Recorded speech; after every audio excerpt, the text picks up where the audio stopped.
Ghosts, cryptids, monsters, poltergeists. We've all heard these sayings before. We've all seen videos titled 10 top scariest videos all over the internet on our For You page before.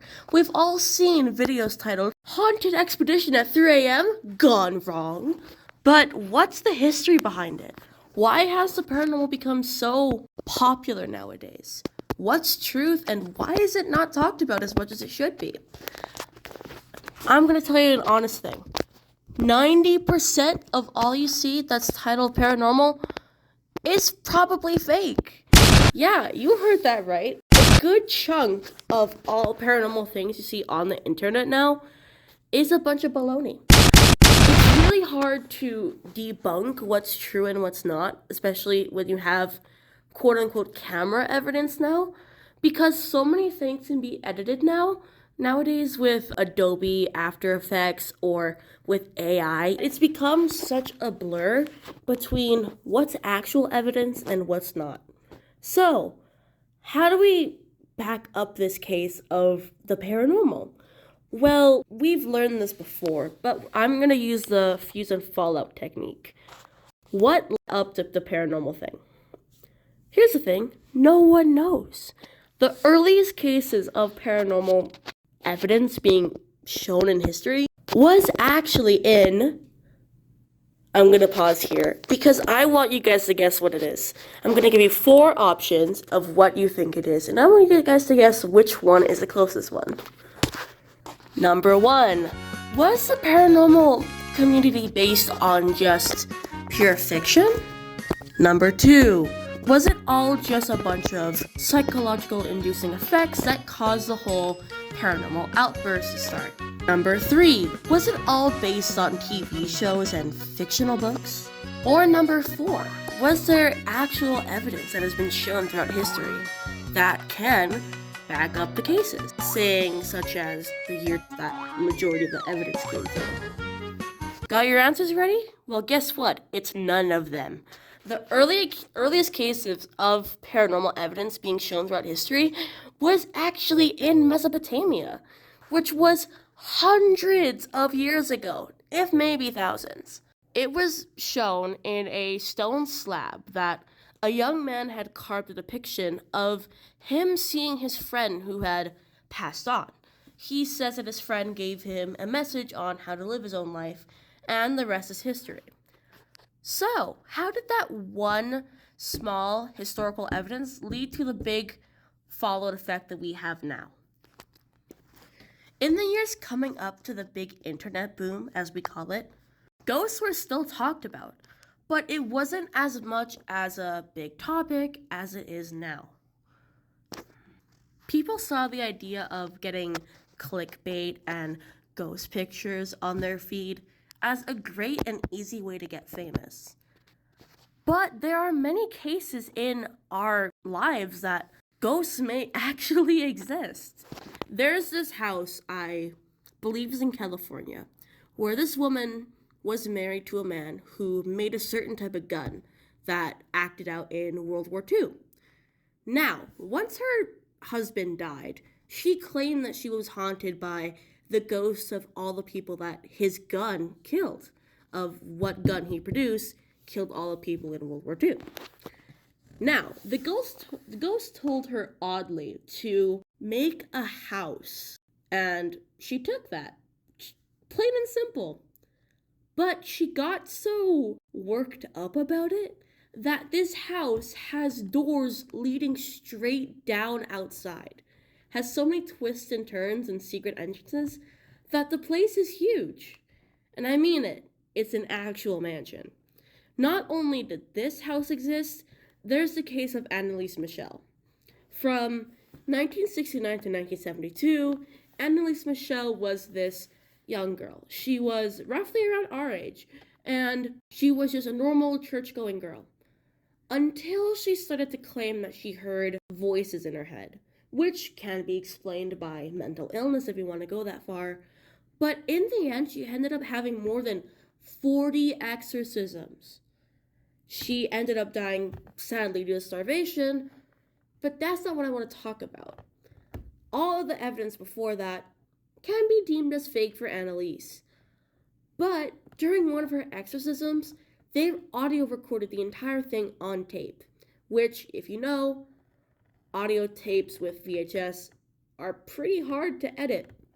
So, in this audio tape, she is supposedly possessed by many demons, as she lists out a couple, and other evil people. She claims that she's possessed by Hitler, weirdly, I don't know why.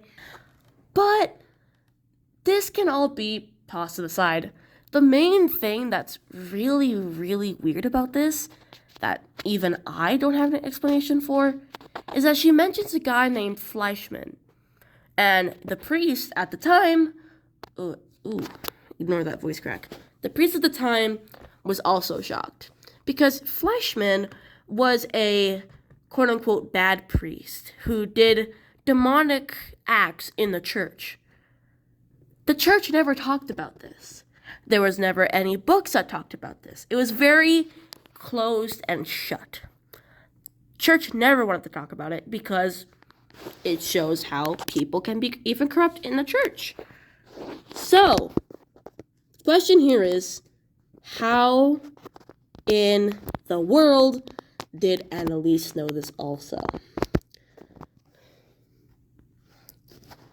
Going back to debunking paranormal evidence, so many university studies actually have good explanations for it. Majority of it is psychological, obviously, and here's a good way to put one of the evidence against paranormal activities. Imagine you and your friend are going urbexing, meaning you're exploring abandoned places.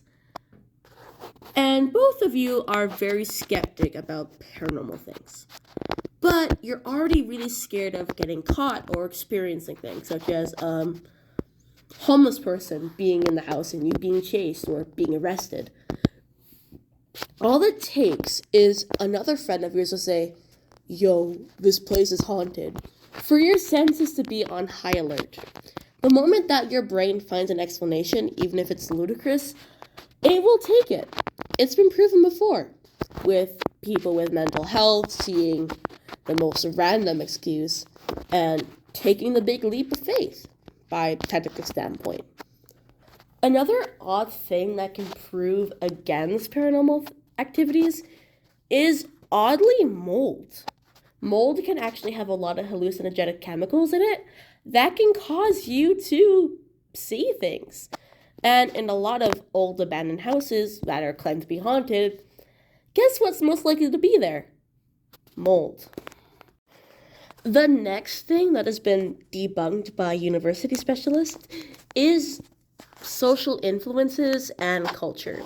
Depending on where you live in the world, there's always been this idea of an afterlife or what happens after death. And cases like, Mexico, they have the Day of the Dead. And even in my case, where I'm from Puerto Rico, they also celebrate it. They believe that on that day, you can open up your houses to see basically the spirits of your dead relatives. It's a bit odd, but it's culture. And many other cultures have similar or very different things.